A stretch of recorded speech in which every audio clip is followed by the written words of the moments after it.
E mais uma vez, meus agradecimentos pela hospitalidade e acolhida que tenho recebido aqui na Igreja Presbiteriana em Samambaia, nesse evento, e pelos membros queridos desta igreja. Nosso tema nessa manhã, como já foi anunciado, é Educação Escolar Cristã e Cultura.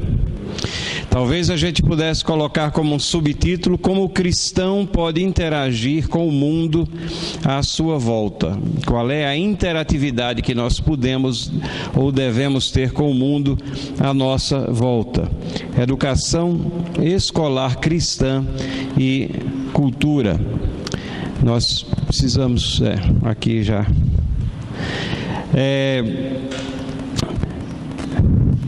Quando nós falamos, às vezes, de educação escolar cristã, às vezes o termo educação cristã é utilizado, resumidamente, mas nós não estamos falando de educação religiosa.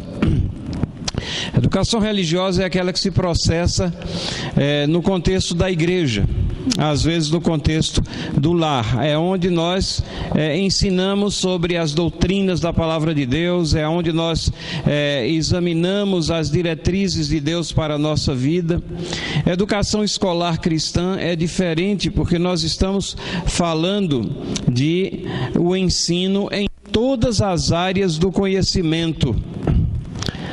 Estamos falando do ensino de matemática, de português, de geografia, de história, todas as matérias, todas as áreas de conhecimento, com a pressuposição e a constatação da realidade de que essas áreas se firmam em alicerces e princípios universais que estão dentro da fé cristã, estão contidos, abrigados pela fé cristã.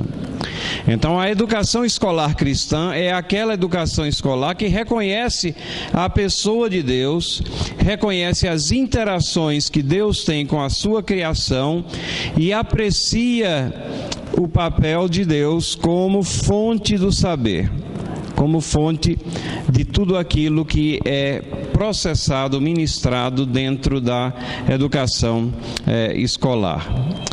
Ou seja, em outras palavras, é não sonegar a verdade de Deus, porque a educação secular faz exatamente isso. Ela trata todas as matérias como se Deus não existisse, ou como se ele fosse uma commodity que ele é acessível individualmente, de acordo com as necessidades ou não. No máximo, ela não se pronuncia sobre Deus, quando ela não se pronuncia contra Deus, e ela termina treinando todos os alunos, educando os alunos numa visão totalmente horizontalizada da vida. Uma visão na qual Deus não permeia toda a existência com o seu poder, não permeia toda a existência com a sua pessoa. Na educação escolar cristã, nós procuramos não sonegar a verdade de Deus, mas apresentá-lo e apresentá-la com toda naturalidade em todas as áreas do conhecimento. E cultura? Nós estamos, afinal, falando de educação escolar cristã e cultura. Bom, cultura, o nome, ele significa, inerentemente, trabalhar o solo, cultivar.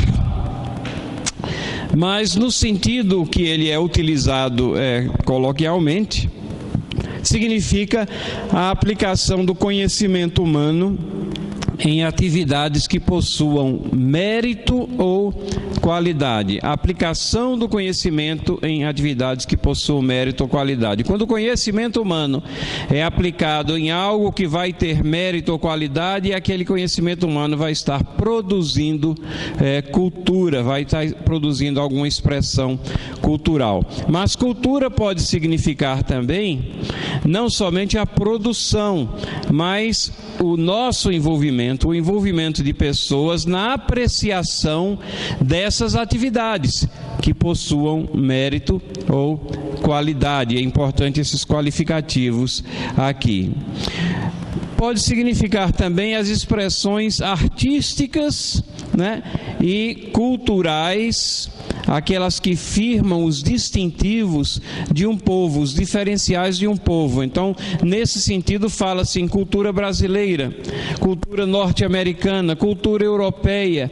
Ali nós estamos falando exatamente dessas expressões artísticas ou diferenciais culturais de um povo.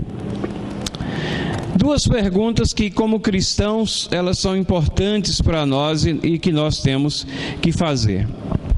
O cristianismo é antagônico à cultura ou é incompatível com a cultura? E os cristãos deveriam formar uma cultura própria? Perguntas que são relevantes, porque muitas vezes da resposta a essas perguntas é que vão surgir os nossos conceitos, que vão direcionar a nossa interatividade com a cultura. Lembram que no início eu disse que nós estamos falando sobre educação escolar cristã e cultura, ou como o cristão deve interagir com o mundo ao seu redor. Depende muito de como essas respostas são feitas a essas perguntas. Uma pessoa muito proeminente na história, o filósofo e matemático Bertrand Russell, que já é falecido, ele respondeu afirmativamente àquela primeira pergunta. Ele disse: sim, o cristianismo é antagônico à cultura. Bertrand Russell era um ateu declarado. Ele escreveu um livro que tem o seguinte título: Por que não sou um cristão? Publicado inicialmente em 1927, depois em 1957. Abertamente hostil ao cristianismo, Russell apresentou nesse livro e nas suas palestras e nos seus escritos e artigos o cristianismo como sendo um atraso à humanidade, alguma coisa contraproducente à cultura da raça humana. Então, na visão do Russell, o cristianismo era um atraso de vida. O cristianismo se posicionava contra expressões culturais, contra o avanço da ciência, das artes, de tudo mais. O cristianismo era uma visão retrógrada de vida, e é por isso que ele escreveu esse livro, Porque Não Sou um Cristão. E ele diz assim: até onde alcança a minha memória, não existe uma palavra nos evangelhos que exalte a inteligência. Colocando-se como supremo juiz de todas as coisas, ele diz que aqueles que proclamam, pregam, ou aqueles que defendem o evangelho, eles estão numa demonstração clara de falta de inteligência. Ora, Russell, que cita extensivamente Lucrécio, ou Lucrécius Carus, que foi um filósofo que viveu em torno do ano 50 a.C., Lucrécius, ele é precursor dessa visão, dizendo em seus escritos: religião é uma doença nascida do medo, uma fonte de misérias incontáveis à raça humana. Contundência maior do que essa não existe numa posição anti-religião e, obviamente, anticristã, cristalizada pelos escritos e pela posição de Russell. Existe uma outra resposta: não, o cristianismo não é contrário, não é antagônico à cultura, o cristianismo é harmônico com a cultura. Mas essa resposta, ela se apresenta com duas vertentes, duas reações possíveis. E essas respostas, elas nos trazem um dilema para os cristãos, que é um dilema falso. Porque uma das vertentes diz assim: o cristianismo deve criar sua própria cultura e as suas próprias formas de expressão intelectual e artística. O cristianismo não é contra a cultura, mas o cristianismo tem que criar a sua própria cultura, sua própria forma de expressão intelectual. E uma outra visão dessa resposta diz assim: cristianismo e cultura são caminhos paralelos. Os cristãos devem se envolver e aceitar normalmente as manifestações culturais da humanidade. por mais plausível que ela se apresente, ela traz também em si alguns problemas, porque se são caminhos paralelos, termina um não tendo nada a ver com o outro. E não é bem assim, existem sim interações e intersecções. Então não é fácil responder essas perguntas de uma forma precisa e que cristalize qual deve ser o nosso envolvimento. Porque o nosso objetivo como cristãos deve ser de avaliadores da cultura e não apenas consumidores dela. E essa posição de independência do cristão, ela deveria estar presente em todas as áreas. Por exemplo, até na área política, nós não podemos ser apenas consumidores da política, temos que ser avaliadores dela, apontar problemas, reconhecer erros aonde quer que ele se manifeste. Nós devemos estar firmados na palavra como aferidores das coisas que nos cercam. Então esse é o nosso objetivo de ser como educadores cristãos. A educação escolar cristã deve formar vidas que sejam avaliadores da cultura e não consumidores dela. Porque o cristianismo é visto como tendo simplesmente dois tipos de postura com relação à cultura. Um é isolamento e rejeição. Você se isola, não interage, forma sua própria cultura, vai formar um gueto cristão. A outra é você aceitar tudo de maneira acrítica, ou seja, sem crítica. Você aceita tudo e se interage com tudo e perde o viés de aferidor, o viés de julgamento que deve estar presente na postura do cristão. Quando a gente estuda essa questão de cultura, inevitavelmente você vai esbarrar no trabalho de um autor chamado Richard Niebuhr, já falecido, mas com um trabalho que deixou marcas na história, não somente da educação, mas na história da filosofia do cristianismo. Ele era pastor de luterano e foi professor na Universidade de Yale.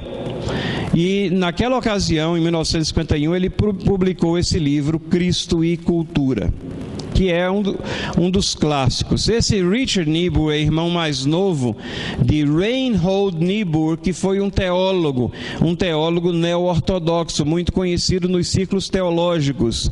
O Reinhold não é Richard, o Richard é o que escreveu sobre cultura. E esse livro ficou sendo um marco em qualquer ocasião em que se estude a relação entre cristianismo e cultura. Aqui nós estamos projetando, Niebuhr é esse aqui que está, a foto deve ter sido tirada uns 2 minutos antes da morte dele, que ele está meio pálido, mas aqui está o livro original dele, aqui ó, Christ and Culture. Aqui está a tradução do livro em português.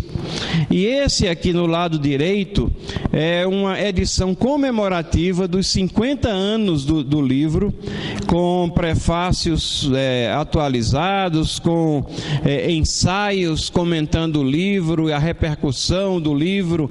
Então, aqui nós vemos que a própria influência do livro gerou uma nova publicação 50 anos depois, e ao mesmo tempo, nesses 50 anos, traçando na nova edição, traçando a influência que esse livro teve no estudo da cultura. E Niebuhr, resumindo assim tremendamente o que ele apresenta, ele está preocupado com a reação dos cristãos à cultura.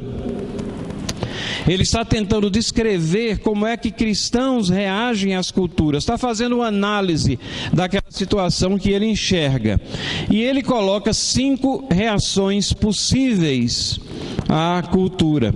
A primeira delas é Cristo contra a cultura. Cristo contra a cultura. Esse é o nome que ele dá a essa reação de isolamento. Ele diz: cristãos que acham que não tem nada a ver com a cultura tendem a se isolar, formaram a própria cultura, e aí o resultado final é você ter Cristo contra a cultura, uma situação de isolamento. ele vê um outro tipo de reação: Cristo da cultura. E aí ele diz, essa visão ou essa reação que eu chamo Cristo da cultura é aquela onde existe uma rendição, uma capitulação do cristianismo às manifestações culturais. Então o Cristo da cultura é o oposto daquele isolamento, ele é aqui uma submersão ou uma imersão total na cultura, mas de tal maneira que o cristianismo vai sendo esmagado ou diluído pela cultura e no final termina prevalecendo a cultura.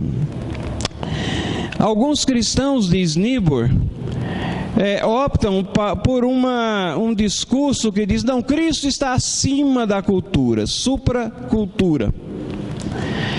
É a reação de Cristo sobre a cultura, e ele diz que isso leva a uma espiritualização da fé cristã, que na realidade apenas fica a cultura, o cristianismo e a cultura em sentidos ou em caminhos paralelos, e no final de contas nem o cristianismo tem nada a dizer à cultura, nem a cultura tem nada a ver com o cristianismo. Ele diz que você recorre a uma espiritualização e de tal maneira que você deixa de ter a interação entre a cultura e o cristianismo. É interessante porque esse mesmo recurso na área teológica, ele tem sido usado por teólogos neo-ortodoxos para afirmar o relacionamento do cristianismo com a ciência. E aí eles dizem, não, a fé cristã, ela é uma supra-história, ela é uma história que não se constitui necessariamente de fatos brutos. E um teólogo neo-ortodoxo vai dizer, você pergunta a ele, Cristo realmente ressuscitou? Ele vai dizer, não é importante se ele ressuscitou ou não fisicamente. O importante é que na mente dos escritores bíblicos, dos apóstolos, a mensagem de Cristo é tão real que é como se fosse uma ressurreição. Ou seja, eles espiritualizam tudo, tentando manter uma harmonia com a ciência ou com outros, ou com a academia, e termina traçando caminhos paralelos que não têm um nada a ver com o outro. Na área da cultura, nós vemos também essa atitude por parte de vários segmentos cristãos. Uma quarta reação que nos traz Niebuhr é Cristo e a cultura em paradoxo, tensão constante. Niebuhr diz assim, alguns cristãos vivem num conflito constante. Eles interagem com a cultura, mas eles sempre interagem com aquele sentimento de culpa, porque tem uma tensão, a cultura chama para um lado, o cristianismo chama para o outro, então você tem esse paradoxo constante, essa tensão constante que marca o cristianismo, a cultura e a vida dos cristãos, educadores cristãos e assim por diante. E realmente é verdade isso. Se você for honesto, pesquisar sua própria vida, muitas vezes a sua reação à cultura tem sido essa, de uma tensão constante, sem saber os caminhos a tomar ou como reagir. E a última colocação que Niebuhr faz, ele diz que é a reação dos cristãos que olham Cristo como transformador da cultura. E esses cristãos diriam, cristianismo tem sim algo a ver com a cultura, tem uma mensagem à cultura, às expressões culturais. Os cristãos têm que interagir sim com a cultura, mas sempre com esse viés crítico, de análise, de julgamento e de mensagem às expressões culturais, de tal maneira que a cultura seja resgatada através da mensagem cristã, através do cristianismo. Então são 5 reações que ele delineia aqui e que são obrigatórias em qualquer estudo de cultura e cristianismo que você faça. Não é possível você fugir dessas visões do Niebuhr, porque o livro dele é um clássico. No entanto, eu prefiro a abordagem e as classificações de reações que foram feitas por J. Gresham Machen, que é um teólogo importantíssimo na história da igreja contemporânea e principalmente na história do presbiterianismo. Machen, já falecido também, faleceu em 1937, mas ele foi o ponto fundamental numa controvérsia lá nos Estados Unidos, onde ele se posicionou contra a diluição da mensagem cristã, contra o modernismo teológico, contra correntes teológicas que eram contrárias àquelas próprias doutrinas que eram claras da palavra de Deus.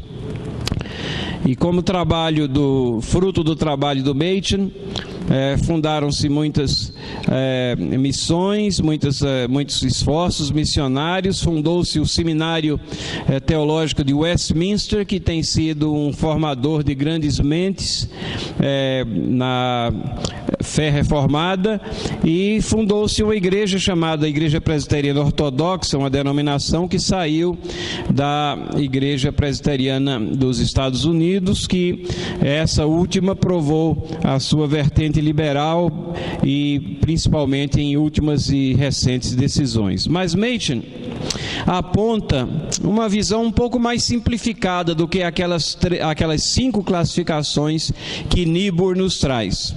Ele diz que nós temos 3 caminhos, e ele escreveu isso, na realidade, isso é curioso, porque ele escreveu na revista teológica, o Princeton Theological Review, em 1913, ou seja, antes da publicação do livro do Niebuhr. Machen já estava escrevendo, e o título do artigo dele é o mesmo título do livro do Niebuhr, Cristianismo e Cultura. E para nós, para o nosso propósito como educadores cristãos, eu acho que a visão dele é tão importante, porque ele entrelaça a questão da educação escolar cristã com cultura, entrelaça todos esses conceitos e aspectos que a gente está vendo aqui. Vejam o que ele diz aqui: o nosso inteiro sistema de educação superior é projetado para manter a religião e a cultura distanciadas ao máximo possível e para ignorar a questão do relacionamento que existe entre elas. Durante 5 ou 6 dias da semana, nós nos empenhamos para adquirir conhecimento. E é exatamente dessa atividade que baniram o estudo da religião. Estudamos as ciências naturais sem considerar o seu impacto ou falta de impacto sobre a teologia natural ou sobre a revelação. Estudamos a história tomando o maior cuidado para evitar o maior dos movimentos históricos, que começou com a pregação de Jesus. Nos domingos, por outro lado, recebemos instrução religiosa que solicita muito pouco o exercício do intelecto. Então, Machen estava preocupado com essa dissociação, com essa compartimentalização da fé cristã aos domingos e com a secularização do ensino que alijava totalmente a pessoa de Deus da interatividade educacional. E então ele nos mostra que existem 3 caminhos ou 3 reações. A primeira delas, ele fala aqui de rendição e destruição do cristianismo.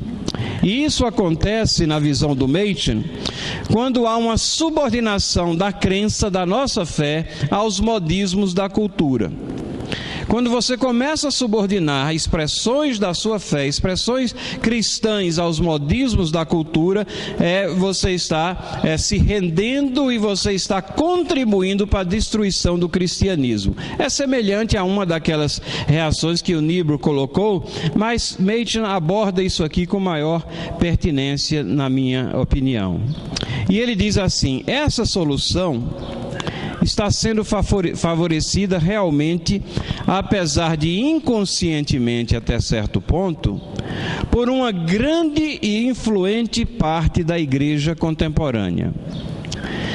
E ele se refere àquela parte da igreja contemporânea que estava eliminando o sobrenatural do cristianismo. Ele diz que isso é tão comum hoje. E na realidade, quando você elimina o sobrenatural do cristianismo, você torna o cristianismo meramente natural. O cristianismo torna-se um produto humano, uma mera parte da cultura humana. Você olha o cristianismo como uma expressão cultural igual às outras. Às vezes ele é até prezado, está presente em museus, em várias expressões culturais, mas como parte da cultura. E ele diz assim: subordinando o cristianismo à cultura, estamos efetivamente destruindo o cristianismo. Aquilo que continua existindo sob o antigo nome é uma falsificação.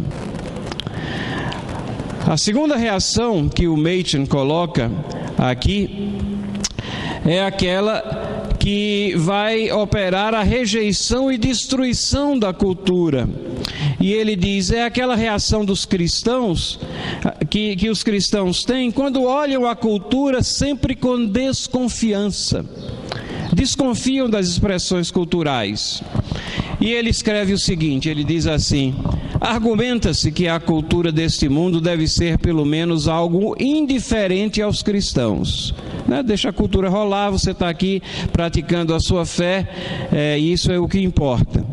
Muitas pessoas piedosas na igreja hoje estão adotando essa solução na essência e no espírito. Admitem que o cristão deve ter uma parte na cultura humana, mas elas consideram tal atividade como um mal necessário. Tais pessoas nunca podem participar das artes e ciências com algo que se pareça entusiasmo, porque elas consideram tal entusiasmo uma falta de lealdade ao Evangelho. Essa daqui está bem similar àquela da tensão constante, que o Niebuhr apresenta. Mas Machen diz assim, que essa posição, por mais piedosa que ela pareça, ela nem é lógica e nem é bíblica, quando a cultura é sempre olhada com desconfiança. Não é desconfiança que nós temos que ter como sentimento, mas é aquela sensação de que temos que estar aferindo as questões, nos posicionando, não abandonando princípios e valores eternos e universais. E Machen nos apresenta, então, uma terceira reação. Se Niebuhr nos entregou 5 reações possíveis, Machen nos reduz essas a 3. E essa terceira é aquela que opera a consagração cristã da cultura, é aquela que vai representar um cultivo eficaz, é aquela que ele diz e chama de conquistando a cultura. Essa é a alternativa que ele apresenta. Nós, como cristãos, como educadores cristãos, nós temos que ser conquistadores da cultura através de Cristo.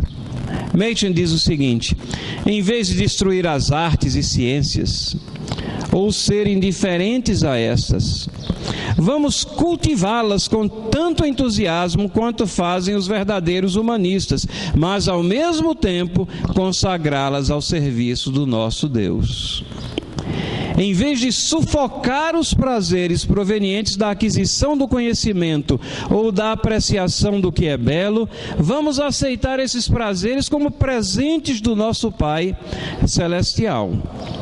E aí ele tem essa declaração aqui, que eu acho que ela elucida muita coisa. Ele diz, em vez de obliterar a distinção entre o reino e o mundo, ou seja, você não tem mais distinção entre o reino de Deus e o mundo. Não existe uma distinção. Nós não queremos diluir, apagar essas fronteiras, essa distinção existe. Ou seja, em vez disso, que é a primeira reação. A primeira reação são aqueles que querem dizer que não tem nenhuma barreira entre o reino de Deus e o mundo. Em vez de retirar-se do mundo para um tipo de monasticismo intelectual modernizado, que é a segunda reação. Você sai do mundo, mas é como as tentativas medievais de criar mosteiros no alto de um monte para você se abstrair do mundo e obter a santificação. Lê do engano, o pecado ia junto. Em vez de retirar-se do mundo para esse monasticismo intelectual modernizado, vamos sair com alegria e entusiasmo para sujeitar o mundo a Deus. Essa é a conclamação que ele faz. Essa é a conclamação para os cristãos. Essa é a conclamação mais incisivamente para educadores cristãos. como é que verdadeiramente, na prática, a fé cristã entende e interage com a produção cultural da humanidade? Será que é como o nosso amigo ali no sofá, né? Ele já está colado àquele sofá, Deus sabe há quanto tempo, né? Assistindo a novela das 6, das 7, das 9, das 10, os programas, como eu disse ontem, de alto poder intelectual de Luciana Gimenez, Goldsmith e o Pânico. Será que isso é interagir com a produção cultural? Será que isso é cultura? Será que isso é cultura? Vários conceitos teológicos nos ajudam a discernir essa relação entre cristianismo e cultura. O primeiro deles é a questão do mandato cultural e o segundo, a doutrina da graça comum. Mandato cultural. Mandato cultural é aquela expressão, teólogos têm dado esse nome, àquela delegação que Deus fez lá em Gênesis 1:27, quando Deus cria o homem à sua imagem, e criar a imagem, ser criado à imagem e semelhança de Deus não significa ter a forma física de Deus, não, até porque nós somos diferentes uns dos outros, né? Eu olho para o reverendo Carlos, ele é diferente do reverendo Geomário, que são diferentes de mim, então todos nós temos as nossas feições características, mas todos nós somos criados à imagem e semelhança de Deus. Então é óbvio que não é a expressão física. Quando falamos e quando entendemos o que a Bíblia diz, nós vemos que nós somos criados à imagem e semelhança de Deus porque nós temos alguns atributos em comum com Deus. Os teólogos têm feito uma distinção entre atributos comunicáveis e atributos incomunicáveis. E comunicar aqui não significa falar, transmitir conhecimento, não é nesse sentido, mas é no sentido de comungar, de ter em comum. Os atributos incomunicáveis de Deus são aqueles atributos que só Ele tem. Por exemplo, eternidade, só Ele tem. Infinitude, só Deus é infinito, né? Então existem atributos que são peculiares à pessoa de Deus. Existem atributos comunicáveis. Por exemplo, amor, Deus é amor e nós temos a capacidade de amar, né? Deus é justiça e nós temos a capacidade de aferir, sim, o certo e o errado. São atributos que nós temos em comum com a pessoa de Deus e por isso nós somos criados à sua imagem e semelhança. Somos seres morais. Mas tem a queda em pecado. Perdemos a imagem e semelhança de Deus com a queda, com o pecado? Não, nós levamos traços da imagem e semelhança e na nossa conversão vários desses atributos são restaurados a um caminhar mais próximo a Deus. 2 Coríntios 3,18 diz assim: e todos nós que com a face descoberta contemplamos a glória do Senhor segundo a sua imagem, estamos sendo transformados com glória cada vez maior, a qual vem do Senhor, que é o Espírito. É uma transformação progressiva, uma adequação progressiva àquela imagem e semelhança perdida na sua essência total pela queda. João Calvino disse: a imagem de Deus se estende a tudo aquilo que na natureza do homem excede o que existe nos animais. O ser humano, então, com essa característica de ter sido criado à imagem e semelhança de Deus, criação especial de Deus, ele é recebedor capaz da delegação de domínio sobre a criação. E isso está em Gênesis 1:28. É isso que é chamado do mandato cultural. Na criação, Deus os abençoou e lhes disse: sejam férteis e multipliquem-se, encham, subjuguem a terra, dominem sobre os peixes do mar, sobre as aves do céu e sobre todos os animais que se movem pela terra. Esse domínio sobre a criação é outorgado por Deus à humanidade. Ora, domínio é impossível sem conhecimento. Na hora que você recebe uma delegação de Deus para que você domine sobre a criação, Ele está dando legitimidade à aquisição de conhecimento em todas as áreas, consequentemente, legitimidade à missão e profissão de educador, porque você está cumprindo esse mandato recebido por Deus. E conhecimento implica em cultura, implica em produção intelectual de mérito, isso é cultura. Então, fazer cultura, interagir com a cultura, é um cumprimento desse mandato cultural. E esse mandato é repetido em Gênesis capítulo 9, versículo 1 a 3, depois do dilúvio, repetido à humanidade. Quais as implicações desse domínio sobre a criação? Legitimidade a todas as áreas do conhecimento, envolvimento integral na glorificação a Deus. 1 Coríntios 10, 31 diz: quer comais, quer bebais, ou façais qualquer outra coisa, fazei tudo para a glória de Deus. Ou seja, nosso envolvimento, nossa vida total tem que ter esse propósito maior. E a visão de que cristianismo não é uma filosofia idealista, compartimentalizada, distanciada da realidade, mas é vida. Deus nos deu vida para que nós vivamos essa vida intensamente, interagindo com todos ao nosso redor e com as manifestações culturais, sem perder o nosso rumo, sem sair dos nossos alicerces, das nossas convicções. E graça comum, mandato cultural, é isso que nós acabamos de ver. E graça comum? Graça comum explica uma série de coisas. Mesmo as pessoas que não reconhecem a Deus, elas são possibilitadas por Deus a realizar obras de mérito e de valor. E essa doutrina é teologicamente chamada de graça comum. Essa capacitação que Deus dá à humanidade de realizar obras de mérito e valor. Por quê? Porque são bons, porque não são pecadores? Não. Porque Deus, na sua graça comum, possibilita isso, e essa graça comum é a mesma que restringe o pecado de tal maneira que ele não se alastra na extensão que poderia se alastrar, ou que irá se alastrar no final dos tempos, para possibilitar que os propósitos de Deus sejam cumpridos nessa era. A graça comum de Deus, ela está enraizada em vários textos da palavra. Nós colocamos aqui alguns, e a propósito, ontem eu passei todas as transparências já para o pessoal. Quem quiser cópia dessas transparências estão à disposição.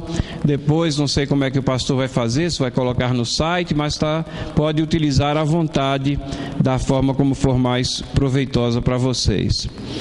Veja que isso aqui é uma expressão da graça comum. Quando Paulo, lá em 1 Timóteo 4, versículos 3 e 4, ele fala exatamente contra uma atitude de isolamento, fala contra os que proíbem o casamento e ordenando a abstinência de alimentos que Deus criou para serem recebidos com ações de graças pelos que são fiéis e que conhecem bem a verdade. Pois todas as coisas criadas por Deus são boas, nada deve ser rejeitado se isso é recebido com ações de graças. Aquela postura de isolamento cristão, ela não é uma expressão fiel do cristianismo, ela é muito mais característica de certas seitas que se isolam, ou de religiões humanas que procuram o isolamento como uma forma de autocomiseração ou de autoexpiação para se aproximar da divindade. Isso não é cristianismo. Cristianismo é reconhecer que Deus está em toda parte, que todas as coisas criadas por Deus são boas, e consequentemente o mundo que jaz em pecado e que está se desviando dos seus propósitos, ele é o merecedor eficaz da nossa mensagem de salvação, da nossa proclamação de que o mundo pertence a Deus e que as pessoas devem seguir a esse Deus soberano, maravilhoso, pelo poder do Espírito Santo, e reconhecerem a Jesus Cristo como Senhor e Salvador de suas vidas. E proclamando a mensagem do Evangelho, tenhamos ela dentro do nosso coração quando interagirmos com as manifestações culturais de um povo. A cultura procede de Deus. Verdades procedem de Deus. Richard Sibbes, um teólogo da era dos puritanos, ele escreveu o seguinte: a verdade, onde quer que seja encontrada, é nossa, ela pertence ao povo de Deus. Consequentemente, não podemos idolatrar essas coisas, não são para serem ídolos, né? Mas de boa consciência podemos fazer uso de qualquer coisa produzida pelas mãos humanas. Vejam, Richard Sibbes é uma pessoa de extrema espiritualidade, uma fé cristã profunda. Seus escritos exalam isso com naturalidade. Mas a sua fé cristã não o impedia de apreciar a beleza e a verdade existentes em todo o universo. O Deus verdadeiro, o Deus dos cristãos, o Criador da cultura, Ele interage com ela. O cristianismo não pode ter uma posição contrária, antônima a essa. Se o Deus verdadeiro é o Criador da cultura, como é que nós cristãos vamos nos isolar e não interagir com ela? E nós temos exemplos maravilhosos na Bíblia. Começando com o tabernáculo, talvez, né? Não começando com o tabernáculo, porque já existem expressões anteriores, mas usando o tabernáculo como uma das nossas ilustrações aqui. Inegavelmente, cultura e beleza foram utilizadas por Deus nas construções que Ele determinou, como no tabernáculo. O registro está lá em Êxodo 25, 1-9, e diz esse texto: então disse o Senhor a Moisés: fala aos filhos de Israel que me tragam uma oferta alçada. De todo homem cujo coração se mover voluntariamente, dele tomareis a minha oferta alçada. Essa é a oferta alçada que tomareis deles. Agora notem o que era para ser trazido como oferta: ouro, prata, bronze, estofo azul, púrpura, carmesim, linho fino, pelos de cabras, peles de carneiros, tintas de vermelho, peles de golfinhos, madeira de acácia, azeite para a luz, especiarias para o óleo da unção e para o incenso aromático, pedras de ônix, pedras de engaste para o éfode e para o peitoral. E me farão um santuário para que eu habite no meio deles, conforme tudo o que eu te mostrar, para modelo do tabernáculo e para modelo de todos os seus móveis, assim mesmo o fareis. Vocês percebem que aqui na construção do tabernáculo nós temos aqui várias coisas que nós podemos ver. Vemos a legitimidade das diversas profissões utilizadas aqui na construção de um lugar de adoração a Deus. Vemos arte, vemos cultura nos artefatos escolhidos. Não são somente coisas utilitárias, mas coisas que expressavam beleza. Uma coisa interessantíssima: de onde é que os israelitas tinham todas essas coisas para trazer? Muitos dos objetos vieram do Egito. Lembram? Na saída do Egito, que eles receberam a ordem: vai, pede emprestado, vocês vão adorar. E aí aquilo dali foi uma espécie de indenização que os egípcios prestaram pelos anos de escravidão que eles sofreram lá no Egito. Mas o que eu quero chamar a atenção é que esses objetos vinham de descrentes. Por certo, uma grande maioria daqueles artefatos eram utilizados nas expressões culticas dos egípcios. Ou seja, a origem daquilo não determinava a utilidade, não tinha nada místico, uma maldição que se pegava aquele objeto e ele não servia para mais nada na frente. Não, eles eram apenas objetos. E se eram objetos de arte, continuavam sendo objetos de arte. E foram utilizados por Deus lá no tabernáculo. E nós vemos aqui, pelo menos eu creio que vejo com clareza, a aprovação de várias expressões de cultura. Deus utilizando a cultura na construção do tabernáculo. E aí você parte para o templo e não é diferente, na realidade você tem uma dimensão bem maior. Está lá em 1 Reis, né, capítulo 6 e capítulo 7. 6, 7 diz assim: edificava-se a casa com pedras lavradas na pedreira, lá longe, de maneira que nem martelo, nem machado, nem qualquer outro instrumento de ferro se ouviu na casa enquanto estava sendo edificada. No capítulo 7, versículo 14, a referência a um dos artesãos, diz assim: ele era filho de uma viúva da tribo de Naftali. E fora seu pai um homem de Tiro, que trabalhava em bronze. Ele era cheio de sabedoria, de entendimento, de ciência, para fazer toda sorte de obras de bronze. Este veio ter com o rei Salomão e executou todas as suas obras. Sabedoria, entendimento, ciência, para fazer toda sorte de obras de bronze. O templo revela planejamento. Pensaram lavrar as pedras lá longe e aqui elas se encaixam. A arquitetura, engenharia, tudo isso está envolvido aqui na construção do templo. Metalurgia, trabalho em cobre.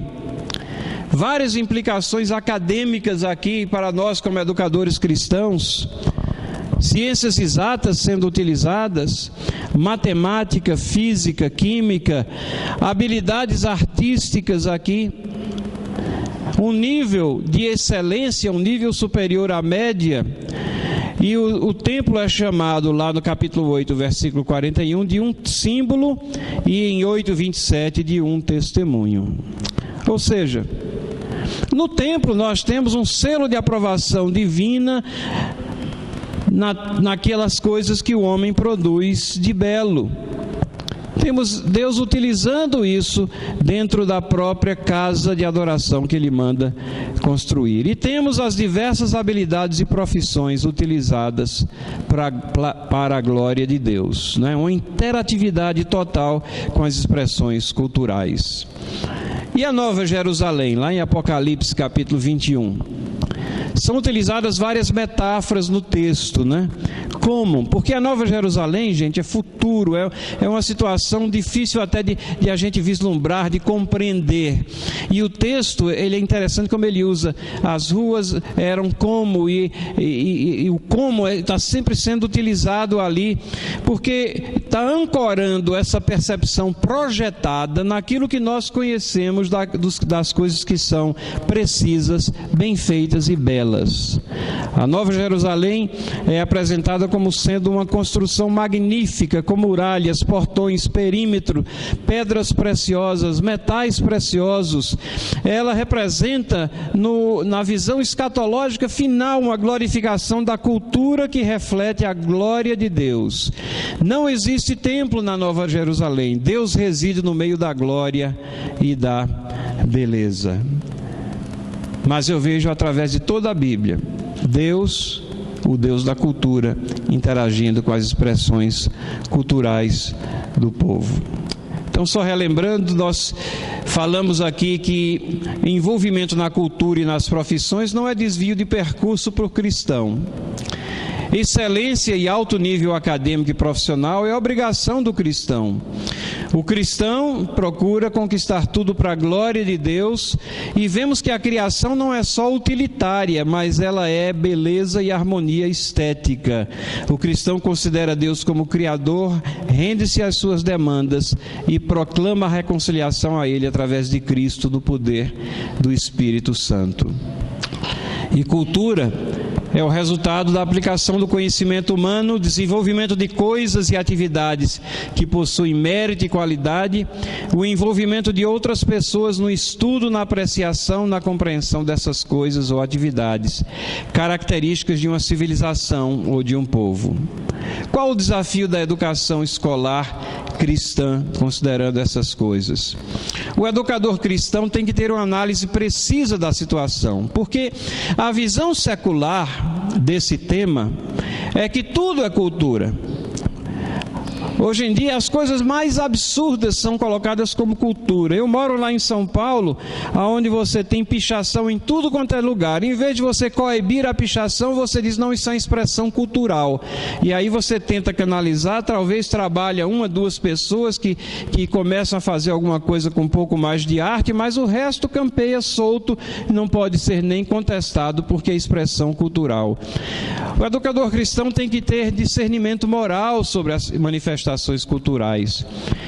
Muitos líderes cristãos têm promovido simplesmente a adaptabilidade e a assimilação. E há uma falta de compreensão do aspecto purificador do padrão que é a palavra de Deus. E observem, qualidade tem se tornado secundária à questão da espontaneidade e criatividade. Preza-se muito espontaneidade e criatividade e ninguém olha para qualidade. Então, educadores cristãos têm esses dilemas. Como interagir com a cultura verdadeira? Como ser sal da terra em todos os sentidos? No sentido profético, moral, cultural. E como discernir a má cultura e promover a boa cultura pela educação cristã? Paulo falou a um jovem pastor que cristaliza, talvez, em suas palavras, esse desafio do educador cristão, demonstrando como reagir. Paulo fez algumas observações politicamente incorretas, quando ele estava instruindo o jovem pastor Tito. Eu digo politicamente incorretas porque Tito estava inserido numa cultura específica, quando a gente usa o termo cultura para definir a cultura de um povo, e Paulo fala contra aquela cultura, mas ele está exatamente exercitando o seu papel de educador cristão. Não é só a aceitação, a crítica. Veja o que ele diz aqui. Porque existem muitos insubordinados, pauradores frívolos e enganadores, especialmente os da circuncisão. É preciso fazê-los calar, porque andam pervertendo casas inteiras, ensinando que não devem por torpe ganância. Foi mesmo dentre eles um seu profeta que disse: cretenses, sempre mentirosos, feras terríveis, ventres preguiçosos, tal testemunho é exato. Portanto, repreende-os severamente para que sejam sadios na fé. Cultura daquele povo, nesse sentido, era ter a mentira como parte do dia a dia, é ser violento, é ser preguiçoso. E Paulo diz que esse testemunho escrito por um próprio poeta lá de Creta era verdadeiro. O que é que Tito tinha que fazer? Tinha que ir contra esse tipo de cultura e proclamar a mensagem divina, repreendendo-os severamente. Ele apresentou aqui um comportamento típico de uma cultura, mas ele analisa os desvios daquilo que é a norma de Deus. O que é que Tito tinha que fazer? O que é que o educador cristão tem que fazer? Reconhecer, identificar, fazer cessar, repreender, transformar enquanto ensinamos. Por exemplo, na nossa cultura brasileira, as chamadas mentirinhas, né? Tem um artigo de Veja que eu até falo em outra palestra que saiu assim, reportagem de capa, que a mentira é um catalisador social e sem ela a vida seria um inferno. Antigamente a mentira levava para o inferno, agora ela é necessária. Sem a mentira a vida é um inferno. Falta de modéstia, o pastor aqui se esmerou falando disso também, falta de modéstia. Será que porque é fashion, então pode ser utilizado indiscriminadamente? Será que nós perdemos essa visão cristã de que tem que haver pudor e recato? E que dizer da cultura do entretenimento? As prioridades da vida são substituídas pela avidez, pelo entretenimento, pelo joguinho. E o jeitinho brasileiro? Essa é parte da nossa cultura. Ora, se jeitinho significasse apenas flexibilidade, tudo bem. E nós somos flexíveis como brasileiros. Nós somos flexíveis, aguentamos às vezes governos que são terríveis, inflação terrível também, alta de dólar e por aí vai. Nós somos muito flexíveis, mas quando se fala do jeitinho brasileiro, quer se dizer outra coisa mais, quer dizer a flexibilidade aplicada na formação de atalhos, onde você arranja um jeitinho para fazer alguma coisa, você contorna alguma determinação, algum limite, então essa expressão da nossa cultura não pode ficar isenta de manifestação por parte dos cristãos ou dos educadores cristãos. Temos que apontar o que é errado onde é errado. Nós temos que construir então uma cultura de qualidade, porque existe cultura verdadeira e a tarefa é relacionar o conhecimento de Deus com as verdades da criação. Deus é fonte de conhecimento e é impossível nos desligarmos dessa realidade. O Salmo 24, 1 diz: do Senhor é a terra e a sua plenitude, o mundo e aqueles que nele habitam. E Filipenses 2,13 mostra o propósito de tudo, para que ao nome de Jesus se dobre todo o joelho dos que estão nos céus e na terra, debaixo da terra. Então a educação escolar cristã reexamina todas as expressões culturais. Não é somente uma questão de estilo, né? Alguém pode dizer: não, você não gosta disso, tudo bem. Não, tem coisa que é errada sim, né? Filipenses 4, 8, 9 diz que nós temos que aplicar o nosso pensamento, a nossa concentração nas coisas que são verdadeiras, puras. E até os descrentes estão abrindo os olhos para manifestações culturais que são espúrias, né? Às vezes isso passa como uma manifestação cultural, mas é uma grande distorção na realidade. Será que tem mérito mesmo? Será que tem qualidade? E eu lembro de uma crônica que eu li numa revista semanal dessas, e o cronista dizia que ele foi visitar a Bienal. E tinha lá várias expressões artísticas, belas telas, e ele foi com um amigo, e aí ele saiu olhando as coisas e de repente ele viu o amigo estava lá olhando para um quadro, uma tela branca, totalmente branca, e ele rodou um pouquinho mais, o amigo continuava lá olhando para a tela branca. Aí ele se aproximou e disse: escuta, o que é que você está vendo ali? Você não consegue perceber que é magnífico, que beleza isso daqui? Mas eu estou vendo uma tela branca. Aí o amigo disse: não, mas isso aqui é o que é arte é transgressão. Será que arte é transgressão mesmo? Vejam como as coisas vão se distorcendo, né? É feita essa piada aqui do baixinho aqui, né?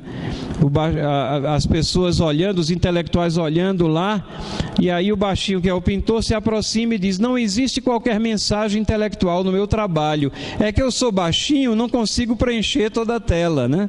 Então ele só pintou lá embaixo, e não tinha nenhum significado específico lá, né? Então eu achei interessante, porque aquela crônica foi escrita por um descrente, mas até os descrentes estão abrindo o olho, que muito do que passa por cultura ou por arte não é arte, não é cultura. E essas duas perguntas são cruciais sempre. Possui qualidade ou mérito? Glorifica a Deus? São as perguntas que nós temos que estar formulando o tempo todo na nossa mente e na nossa prática. Então, quando a gente examina essas questões de cristianismo e cultura, a gente vê que não tem um dilema real, mas ficam algumas perguntas a serem respondidas. Será que, como cristãos, nos isolamos indevidamente no que diz respeito à cultura? Será que estamos absorvendo cultura sem aferição dela por um padrão? O que dizer da cultura de negócios da nossa sociedade? Quais as respostas do cristianismo? Existe um testemunho cristão que se destaca pelo contraste com a cultura que é socialmente aceita? Qual o papel do cristão, da família, da igreja, da escola cristã na cultura de um povo?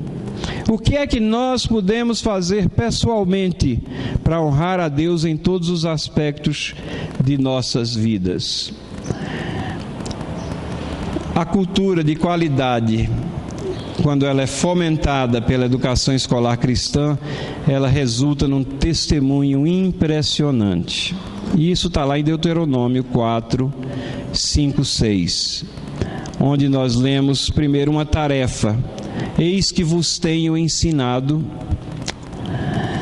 E aí tem o conteúdo: estatutos e juízos. Deus nos ensinou estatutos e juízos. E Ele quer fidelidade, como mandou o Senhor meu Deus. Moisés havia cumprido a sua tarefa e entregue um conteúdo com fidelidade. E tinha um propósito: guardai-os, pois, e cumpri-os, porque isso será a vossa sabedoria e o vosso entendimento perante os olhos dos povos. E aí tem o testemunho: e dirão certamente, esse grande povo é gente sábia e inteligente.